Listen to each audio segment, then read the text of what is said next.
বেঁচে যে আছি এটাই আশ্চর্য বিষয়। সকালবেলা ঘুম থেকে উঠার পর দাঁত মাজার জন্য যে টুথপেস্ট ব্যবহার করি সেটাতে নাকি ক্যান্সারের উপাদান।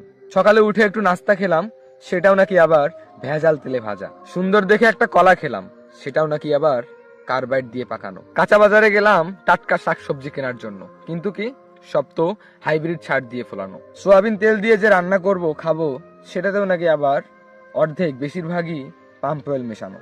শান্তিতে মাছ মুরগি খাবেন, কিন্তু সেগুলোকেও ভেজাল প্রোটিফিড খাওয়াইয়ে বড় করা হয়। বাচ্চাকে আমলিচু খাওয়াবেন, ওগুলাতেও আবার ফরমালিন দেওয়া। একটু মিষ্টি খেতে মন চাইলো, জিলাপি নিলাম, সেটাও নাকি আবার পুরা মোবিল দিয়ে মচমচে করা। রমজান মাসে ইফতারের পর গলা ঠান্ডা করার জন্য শরবত খাবো, সেটাতেও নাকি আবার রং আর বাজে কেমিক্যাল দেওয়া।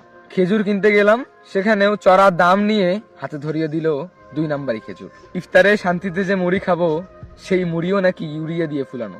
সরিষা তেল দিয়ে কোনো কিছু মেখে খাবেন, সেই তেলের মধ্যেও ভেজাল। বাজার থেকে গরম গরম পেঁয়াজু নিয়েছিলাম, খেয়ে দেখলাম মনে হয় বড়া খাচ্ছি।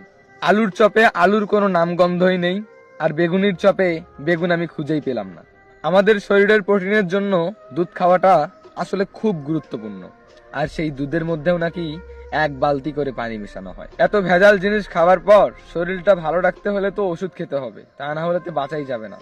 সেই ওষুধ খাওয়ার পরেও বেশিরভাগ হয় সাইড ইফেক্ট, আর কিছু কিছু ওষুধ তো কাজও করে না। আসলে শুরুতে বললাম না, বেঁচে যে আছি এটাই আশ্চর্যজনক। সত্যি একটু ভেবে দেখবেন।